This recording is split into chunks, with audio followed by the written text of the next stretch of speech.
ከመጥፎ ጓደኛ ጋር የሚውሉ ሰዎች ጧት ቀልብን የሚያደርቅ ከሰዓት ቀልብን የሚያደርቅ ማታ ቀልብን የሚያደርግ ጓደኛ ቢያስክ ቁጥር ነገ የውመል ቂያማ እቺን የቁርአን አያ አሁን የቀራት ወንድሜን ኡስታዝ መሐመድ የቀራትን አያ ማንም ሰው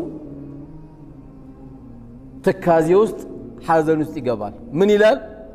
ያ ወይለታ ለይተኒ ወይኔ ምኞቴ ይላል። ወይኔ ምኞቴ ያ ወይለታ ለይተኒ ለም አተኺዝ ፉላናን ኸሊላ ምን አለ ጓደኛ የሚባለውን ይሄን ልጅን ባልያዝኩት ኖሮ ያ ልጅ የሚያዝ እኮ አልነበረብኝም። ምኞት ነው ግን ምንም አያመጣም። ዛሬ ግን እናመጣለን። እንድናመጣም ነው የምንመካከረው። ለም አተኺዝ ፉላናን ኸሊላ ምን አለ ይሄንን ጓደኛ አድርጌ ባልያዝኩት ለምን ምን አጠፋ? ለቀድ አضለኒ አን ዚክር አላህን ከማስታወስ አዘናጋኝ። ሐያ ዐለ ሰላ ሲባል ወደ መስጊድ ያመጣው ይዞት ነው የሚሄድ። ሐያ ዐለል ፈላ ሲባል ወደ አላስፈላጊ ቦታ ነው የሚወስደው። ሐያ ዐለ ሰላ ሲባል ቆይ በኋላ እንሰግዳለን ይባባላሉ። ጓደኞቼ እንዳይከፋቸው ሐድራው እንዳይቀዘቅዝ ተብሎ ለሰባት እየተቃመ ነው። ይሄ እንዲቀዘቅዝ አይፈልግም። ለምን? ጓደኞቹ እንዳያዝኑበት አንቺም ብሎ ኢማንኛ እንዳይሉት።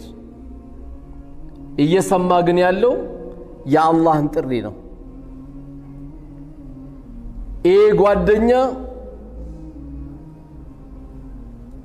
ነገ የጸጸት ቀን ይሆንብናል ማለት ነው። እሱ ደስ እንዲለው ብለው የምትሰራው ነገር አለ አይደል? እሱ ቅር እንዳይለው ብለው የምትሰራው ነገር አለ። ሙእሚን ደግሞ አላህ ይከፋብኛል አይከፋብኝም፣ አላህ ይቆጣብኛል አይቆጣብኝም፣ አላህ ያዝንብኛል አያዝንብኝም ብሎ እንጂ የሚጨነቀው ጓደኛ አይልም። ምክንያቱም ለነብዩ አለይሂ ሰላቱ ወሰላም ትልቅ የዳዕዋቸው የጀርባ አጥንት ስፓይናል ኮርድ የሚባሉት ማን ነበሩ? እስልምናን ሳይቀበሉ አይዞ የወንድሜ ልጅ ካሁን በኋላ ወንድ የሆነ ይንካ፣ ዳዕዋን አድርግ፣ ሐቅን አስተላልፍ፣ እስቲ ወንድ የሆነ ካሁን በኋላ ይንካ ብለው ዳዕዋን ሲታገላቸው የነበረው ማለት ማን ነበር? ልጆች አይደለም፣ አቡ ጣሊብ ነው። አቡ ጣሊብ አጎታቸው ነው።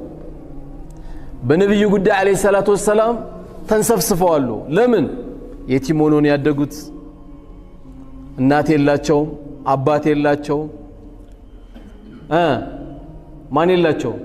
አያት ሞቶባቸዋል። ከዚህ መከራ በዙባቸው፣ ከዚህ ይሰድቧቸዋል፣ ከዚህ እበት ይወረውሩባቸዋል። በተለያየ መከራ ውስጥ ሲያስገቧቸው አቡ ጣሊብ ግን ሲያዩ ላኢላሃ ኢለላህ እኮ አልተቀበሉም። ግን ካሁን በኋላ እስቲ ወንድ የሆነ ወንድሜን ልጅን ካሉ በቃ አድርግ ዳዋ አሉ። ግን አቡ ጣሊብ ወደ ሞት አፋፍ ላይ በደረሱ ጊዜ ትልቁ ጉዳት የፈጠረባቸው ማን ነው ከተባለ ጓደኛ ነው።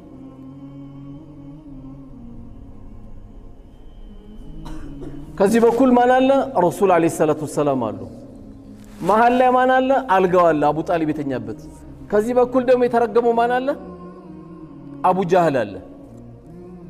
እሳቸው ምን ይላሉ? ያ አሚ ቁል ላ ኢላሃ ኢላላህ ከሊመተን ወሐጁ ለከ ኢንደላህ። አንዴ ብቻ ላ ኢላሃ ኢላላህ በል፣ አንዴ ብቻ ላ ኢላሃ ኢላላህ በል። እንደው አጎቴ አንዴ ላ ኢላሃ ኢላላህ ብሏል ብዬ እንኳን አላህ ዘንድ እንድከራከርልህ ላ ኢላሃ ኢላላህ በል እያሉ ይነግሩታል። ከዚህ በኩል ደግሞ ያ የተረገመ አቡ ጃህል አለ። በዘመኑ ቋንቋ ሼም ነው የሚባለው። አተርገቡ አን ሚለተ አብዱል ሙጠሊብ። አረ ሼም ነው እንዴ የአያቶችን ሃይማኖት እንደዚህ ትሞታለህ እንዴ ይላቸዋል። እሳቸው ከዚህ ላ ኢላሃ ኢለላህ በል ይላሉ። አቡ ጣሊብ ወደዚያ ያሉ አቡ ጣሊብ ሐቁን እኮ አውቀዋለሁ።